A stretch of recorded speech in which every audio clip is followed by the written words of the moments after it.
أعوذ بالله من الشيطان الرجيم. بسم الله الرحمن الرحيم. وإذا قيل لهم اسكنوا هذه القرية فكلوا منها حيث شئتم وقولوا حطوة وادخلوا الباب سجدا نغفر لكم خطيئاتكم سنزيد المحسنين. سورة الأعراف 161 نمبر آیات. په دې 61 نمبر آیات کې د بنی اسرائیل هغه واقعات ذکر کیږي چې په کومه کې د بنی اسرائیل د ناشکرۍ اظهار دی. د چرته هم د الله تعالی د نعمتونو د احساناتو قدر نه دی کړی، د هغې شکر نه دی ایستلی، همیشه مخالفت کړی، د ناشکرۍ کړی، د ګستاخي بې ادبي کړله او دی د مخکې نه معمول را روان دی. نو نبي علیه السلام ته تسلي شوه چې که ستا په زمانه کې داسې کوي نو څه ناشنا نوي خبره نه ده. الله تعالی وایي وإذا قیل لهم اسکنوا، هر کله چې وویل شو دوی ته چې اوسېږئ هذه القرية دې کلي کې. دا مخکې دا واقعه په بقره کې په تفصیل سره تېره شوې ده. هلته په دې باندې بحث شوی دی چې د کوم کلي ته مراد و. هلته موږ ویلو چې دلته کې دوه اقوال دي، کې دوه اقوال د مفسرینو شته دی. چا ویلي دی نه بیت المقدس ښار مراد دی او چا ویلي چې دی نه اریحا مراد دی او چا ویل او د ایلیا قول پکې هم شته دی. بهرحال باندې مشهور دا د دې مراد د دې کلی نه مراد د بیت المقدس ښار دی مراد. نو الله تعالی بنی اسرائیل ته ویل تاسو به دې کې اوسېږئ، وکلوا منها وخورئ د دې نه حیث شئتم چرتم چې خوښئ، وقولوا تاسو وایئ حطوة چې بخښنه راته وکړي. حطوة دا په عبرانۍ کې استغفار دی چې بخښنه راته وکړي، لکه موږ چې وایو استغفر الله، نو په عبرانۍ کې دغه په ځای باندې حطوة ټکی استعمالیږي. وادخلوا الباب او داخلي کې په دروازه باندې د څه شي په دروازه باندې. نو قرآن دې باره کې څه نه دی ویلي. احتمال شته دی چې د دې نه مراد د بیت المقدس دروازه ته مرادي، او دا احتمال هم شته چې د ښار چې کومه غټه دروازه وي په هغه زمانه کې برسن د ښار نه ته چې به چاردیواري و څلورو طرفونو ته به یو غټ ګیټ لګېدلی و، کېدای چې د ښار دروازه ته مرادي. نو دواړه امکانات پکې شته، خو د قرآن او حدیثو کې دې باندې تصریح نشته چې دروازې نه مراد کومه دروازه ده. سجدن په عاجزۍ باندې، سجدن په معنا د متواضعین سره د عاجزي کوونکي، چې کله دروازه باندې نوځئ نو عاجزي به کوئ. نغفر لکم، نو موږ به بخښنه وکړو تاسو ته خطیئاتکم د ګناهونو ستاسو. که تاسو په دې باندې عمل وکړو چې کله به دروازه داخلېدلی یو عاجزي م کوله او د دې سره د حطوة اذکار هم کول چې بخښنه راته وکړي، استغفار هم وایو، نو الله تعالی وایي زما سره وعده شوه چې زه به تاسو ګناهونه معاف کوم. سنزيد المحسنین، او زر د چې موږ به زیاتوالی کوو د نیکانو خلکو دپاره. ګناهونه معاف کول د هغه چا دپاره چې په دروازې په نوتلو کې عاجزي کوي او استغفار وایي. اوس یو سړی داسې دی چې نور اعمال یې هم ډېر بهترین دي، دا هم کوي نور اعمال یې ښایسته دي، نو هغې دپاره الله تعالی وینا وکړله چې سنزيد المحسنین، زر د چې موږ به زیاتوالی وکړو د نیکانو خلکو دپاره چې نور کارونه یې هم ښه دي، نو هغې دپاره به زیاته بدله ورکوو. د دې نه علاوه د بخښنې نه علاوه به زیاته بدله نور هم ورکوو. فبدل الذين ظلموا منهم قولا غير الذي قيل لهم، نو بدل که هغه کسان چې ظالمانو له دوی نه وینا لري بدل کړه غیر الذي قيل لهم، بغیر د هغې وینا سره چې کومه دوی ته ویلی شوي. دوی ته ویلی شوي تاسو به حطة وایئ، او دوی مسخرې ملنډې شروع کړو، ګستاخ خلک د حطة په ځای باندې حنطة شروع کړو، او حنطة د غنمو ته ویلی کېږي، د غنمو دانې ته ویلی کېږي. نو دوی به مسخرې کولې چې بس حنطة موږ د غنم په کار دی، هغه شرعي لفظ چې حطة هغې بدل کړو. الله تعالی وایي فارسلنا علیهم، نو موږ راولېږه په دې باندې رزقا عذاب من السماء، د اسمان د طرف، بما كانوا يظلمون، په سبب د هغه چې دوی ظلم کوو. شرعي الفاظ یې بدلول. دې باره کې دې ذکر کې دا واقعه چې کله په بقره کې تېره شوې ده تقریبا 59 نمبر آیت. امام قرطبي رحمه الله په دې باندې بحث کړی دی، او امام قرطبي رحمه الله وایي چې کله انسان شرعي الفاظ بدلوي لکه څنګه چې د بني اسرائیل بدل کړي، نو دې مستحق د عذاب شو. الله تعالی دې ظالمان ویل چې دا ظالمان دي او عذاب پرې راغی. وایي د هغه خلکو به څه حال چې هغوی افعال بدلوي، اعمال بدلوي، شریعت تعلیم یو شانته کوي او دوی بل شانته کوي، نو دا به څومره غټ ظالم شمارېږي. چې الفاظ بدلای دومره مجرم نو چې اعمال بدلای هغه څومره مجرم. مثال په تور باندې الله تعالی دې ته وینا کړی د چې هیڅ وخت موږ پابندي کوي او دې نه کوي عمل بدل کړی دی یا درج د جمع سره کوي جمع سره سنت مؤکده یا واجبات کې دي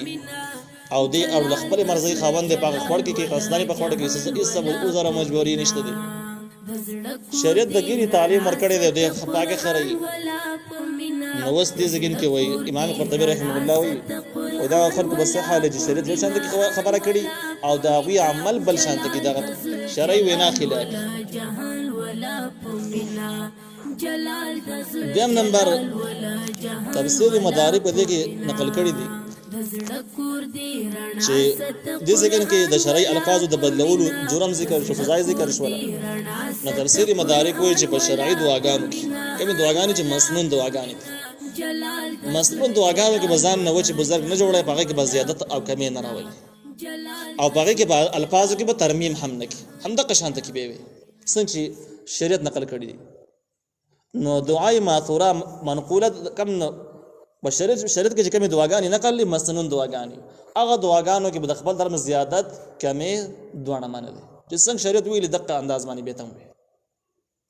د دې قول معلومیږي دا چې کم خلک دسي کوي چې نور اعمال هر څنګه چې هغه دنیا ته پاده راغو د و چې بزرګي ثابتولو د پاره او د و چې خپل نوم ناموس خورولو د پاره هغه د سکار وکړي چې شریعت د تعلیم ورکړي دي. مثال به دا د جنازي دعاګانې راوخله نو جنازي دعاګانې په حدیثو کې ډېر زیات نقل دي دا ټیک خبره ده کې شک نشته. خدای ټول اقوالو کې نبی عليه السلام صرف یو دعا ویلا او باقي دعاګانې راجمع کړي وته نه دي چې ټول دعاګانې راجمع کوي یو ځای باندې غونډي وي دا به شریعت کې نقل نه دي. او سړی وایي زکه سړی مې ډېر دیندار یم او پاک یم او ډېر مخکې یم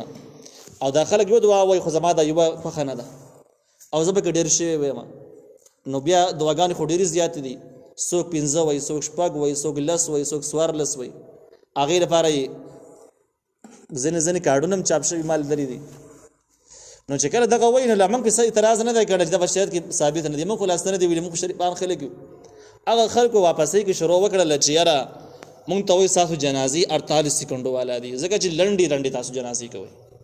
الکه ولې لاندې جنازې کو څنګه لاندې جنازې کو موږ ته شریعت سویلی ماغه سکو نو نه پکې څه شي واقف نه پکې کوم یاره الحمدلله پکې واجب ده تاسو بالکل نه وای ها هغه قول فرضیت او واجب دا شریعت خي نو دا به د کوم ځکه نه ثابت کې چې واجب ده حالانکه احادیث خردي په خلاف کې دي چې واجب نه ده. دویمه دا چې دغه دعاګانې ته چې دعاګه تا پکې لنډه دعا ویله او زه ډېر شی دعاګانې راجمع کوم دعاګانو را جمع کولو د پاره جنازه چونکې یو عبادت ته منقول له شریعت کې نقل له نو بدسي عبادتو کې د خپل ځان نه زیادت کمې دا ټیک خبره نه ده دا بزرګي نه ده. ته د یو روایت وخایې چې پای کې نبی عليه السلام دغه دعاګانې را جمع کړلې ته چې په کمی کارت کې لیکلې دا جمع کړلې ته قصې ویلې یو روایت څه وخایې خود له نشي او به دغه دومره لازمي وي چې کم کس یو دعا وي بس سنت او عمل کې هغه ته غلطه جنازه وي دا ټیک نه ده.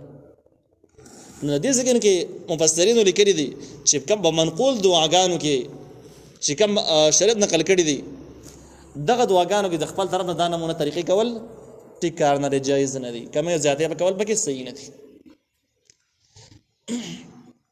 دا باس به ان شاء الله بزګ منغو کو چې یاره د جنازه کې د الحمدلله صحیح حیثیت زن روایتو کې دی چې نبی عليه السلام اولنې تکبیر وایو هغه نه بعد بیا سبحانك اللهم ویلا دغه نه بعد به درود شریف وایو او درود شریف نه بعد به دغه مشهور دعاګانو کې دعا نقل کړه هغه دعا به ویلا د امر روایت اوس ته الحمدلله پکې واجب ده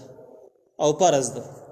نو دغه روایت باره کې د څه دا صحیح روایت سره ثابت ده نو د نبی رسول الله د جنازې باره کې د څه خیال لجدا شوی ده کنه ده شوی کته ته فرض وینه ته نبی رسول الله پکې سبحانك اللهم ویلا او ډیر روایت نقل کړي ده لګونو خډیر کتابونو نقل کړل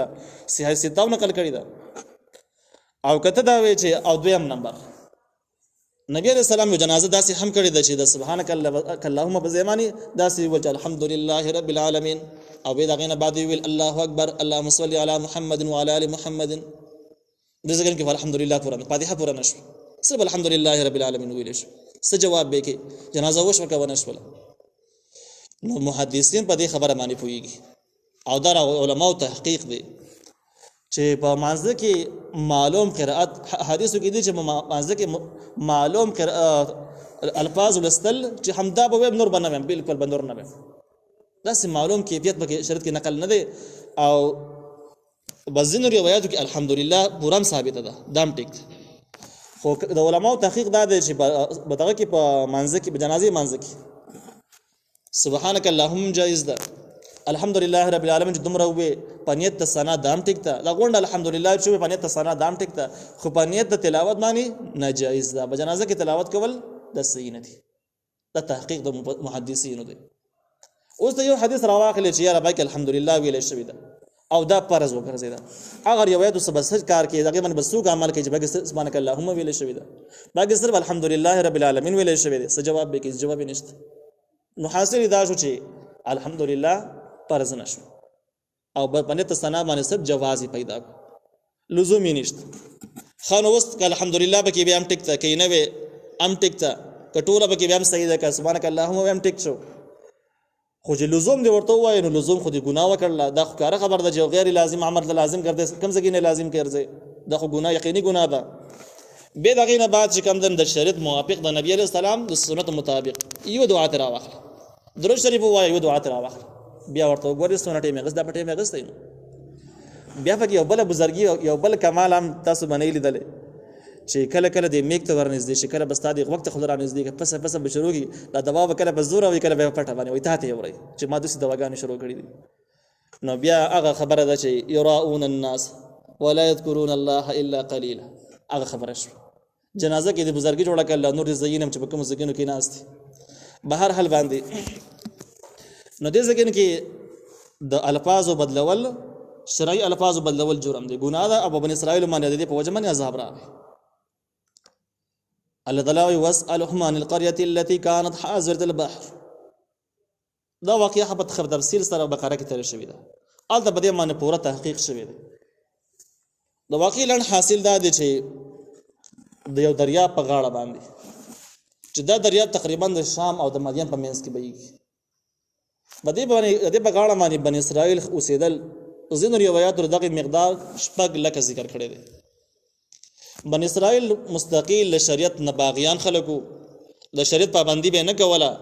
او صرف یو ټکی به د تباہ برباد کړیو چې نحن ابناء الله واحباؤه موږ د الله دوستان او زامن یو خاص خلک یو نو الله تعالی موږ د ګناونو حساب نه کوي د یقین جوړ شو ور دې ټکی د وجه نه سخت خراب شي ګمراه شي الله تعالی د دوی د سرکشي مطابق مدي مریم امتحان راوست او امتحان د څه د خالف ورځ به د میانو ښکار نه کوي د دوی ټول معیشت دغه د وبو کې د میانو ښکارو او د امتحان په داسې انداز باندې چې کله به خالی ورځ شوه نو د میانو په اوبو په سر باندې سره روانو قرآن بل ځای کې شرعن ټکی استعمال کړی دی چې د اوبو له به داسې مخ ورکړی سرونه به اوچت نیولي او د اوبو له به مخ ورکړی ګڼ به روان خو چې کله به خالی تېر شو بیا به داسې نه په دوی باندې امتحان و چې د الله تعالی حکم څومره مني او د خپلې خېټې څومره مني په دې کې ځینې خلک داسې وو چې هغوی اگر چې مسلمانان خو ټول حکم نه چا انکار نه کوي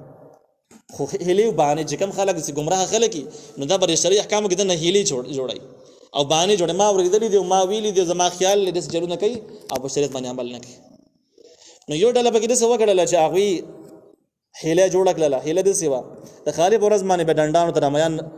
ته به یې لښتي رامات کړو او هغې ته به یې جالونه لګېدلي وو دغه میانو به د جالونو ډنډانو کې راګیر شو وته یې به نه شو کونډې به اچولې میانو پکې نیولی شوي به خالي په ورځ باندې پړقېدل به دوی به ګوتې نه وروړې ویل ګناه ده خالي په ورځ به یې نه نیسو اتوار ورځ به یې دغه تړلي میان او د ګیر شوي میان راویستله بیا به یې خوړل او خرڅول به نو چونکې دا خو به ګیر کړي به د خالي په ورځ باندې وو نو دا داسې حکم شوی که د خالي په ورځ چې غونډ ښکار کړی دا خو بهانه غونته کې شوه نو دا کار یوې ډلې دا کار شروع کړو تقریبا 2 لکه خوښه کسانو دا کار شروع کړو یو ډله پکې داسې پیدا شوله چې هغې دې کار ته حرام وایي چې شریعت منع کړی دی بس حرام دی مه یې کوئ او دا به راتلل او د دې خلکو کونډې به یې شلولې ډنډان به یې ترغړول جالونه به یې ورانول شلول به یې او به دغه باندې د دریاب په غاړه باندې به د خالي په ورځ باندې به لانجه روانه وه چې دا کار ګناه ده او شریعت داسې ویلي ده چې بس ګناه کار دی په لاس یې منې کوه نو کلک ایمان دا ده چې په لاس یې منې کړو بس کونډې به یې ترې راوشتولې میان به یې خوشې کړ سمندر ته هغه مالکان به چې راغلو هغې به جګړه واچوله شر به شروع شو یو ډله خلک داسې وو چې هغوی ځان ته ښه خلک وایي هغې عقیده دا وه چې بس یو پیر نصیحت هم متکړی دی نیمني او چې څه کوي نو کوي دی قبر یې ځان لدی په خو يم نورز نو دی په خپل باندې ښکار هم نه کاوه دی خلکو سره بیلانجی مانجی هم نه کولې بس آرام باندې ناست ځان نشریفان جوړ کړی بیا دلته کې دغه واقعیا قران هم نقل کړی دا چې دغه کم چې مبلغین او مجاهدین خلک هغه بس د اخلاقی خلک ډله بس ولا وته ویل د کار دی چې د خلکو سلانجی ولي کوي دا خلک چې نه ګوره د خپل جرم او د ګنا نه ناوړي د سي معلومیږي چې د دوی هلاکت او تباہی الله تعالی ته منظور شوی ده او دوی هلاکی پرې دی نه یا به وس هلاکی یا بیا هلاکی خدا دوی د بدبختی او بغاوتونو نه پته لګي چې الله تعالی دوی په قسمت کې په الحال هلاکت لیکلې ده نو تاسو دې ته نصیحتونه مکوئ دې څه لانجې مکوئ هغه ورته ویل چې نه د څه خبره نه ده مونږ دې ته واز نصیحت کوو دا دومره مسالې را پیدا کوو دا دوه وجونه را پیدا کوو یو دا ده چې معذرة الی الله الله تخبر وزر پیش کو چې الله مون په خپل خواري کړل دغه زبر زمنګ وسو مون په خپل وسو خو هغه زمنګ خبره نه اوري نو الله تعالی ته ملامت او مجرمان نه یو چې دي خلکو دونه جرم کاوه تاسو چرته ناس وي نو بده وجه کله جرمونه ګناونه کیږي نو نیکان خلک خاموش کین دا دینداری نه ده دا نیک خوې نه ده بلکې د ګناونو جرمونو مخې ته ودرېدل پکار دي او دغه مخنیوي پکار دي او دویمه خبره ده چې کې دي شي ځنې خلک پکې زمون خبره وامري پرهیزګار شي لعلهم یتقون کې دي چې ځنې خلک باندې اثر هم وشي کله چې دوی دا بغاوت د حد نه وختو الله تعالی به دې باندې عذاب راوس پدې کې یو ډول چې کم دا مبلغین مجاهدین دي د مکمل نجات بیا مون خلاص عذاب نه کوم خلک چې د هیلګر او بانګر خلکو دا خو د یخنه هلاک شو د دې شادوغان سره شوی دي درې ورځې په کورونو کې ژوند دیو عقل په ځای باندې وو شکلی ورانه شوی وي جسم انور شکل مسخ شوی او وران شوی او درې مورز مې داخله بیا پاک مړ شو دغه شادوغان مړ شو قرآن د یوې ډلې نه خاموش پاتې شوی رستی نه دی ویل چې کوم ډله خاموش ناسته و نه بخپل منخکار کا او نه د خلکو د لاس ورچاو دا ډله شو قرآن دی بارک سن دی ویل چپ پاتې شوی بدې کې بیا د یو قول امام اکرم رحمه الله دی امام اکرم رحمه الله وجه په دغه خلکو عذاب نه راغلی د خلاص شو د مجاهدینو خوند کې د خلک هم الله تعالی ته نجات ورکړي او د عذاب را نه خود ابن عباس رضی الله تعالی عنهما قول داده چې بدی هم عذاب راغلی او چونکه ابن عباس دا رئیس المفسرین کې د صحابي دی او د قران په ماهرینو کې دی نو د ابن عباس قول مضبوط معلومیږي د سي معلومیږي د غړل هم هلاک شو خود کمزې کې نه معلومه شو د ابن عباس رضی الله عنه قول معلومیږي نو دې ځکه کې الله تعالی وايي واسالهم تپوس وکړه دوینه عن القريه التي وبارد حق کلی خلقو کې کان چو حاضر البحر بغاړه دریاب باندې از يعدون في السبت وهغه زیاتې وکاو د خالی پورز مانی خالی پورز مانی تدوی زیاتې دا و چې بس کار منو دوی کاو از تاتيهم حيطانهم فهغه وخت براتل دوی ته میان د دوی یوم سبت پورز د خالی د دوی باندې شرعن ډیر زیات شرعن دې ته لکېږي چې د بوبه مخ به ول ور کړو و یوم بهغه ورزمان لا یثبتون چې د خالی ورځ بنوا لا تاتيهم نبر الذي كذلك دغه شانتي دومره ډېر بیان راتل به د عام بیان بخوند کیو الله وینبلوهم امتحان کا وردوی بما كانوا يفسقون په هغه کارونه کې چې دوی پکې نافرمانیانه کوي څومره چې نافرمانه او دومره به موږ امتحانونه ډېرول او ګرانول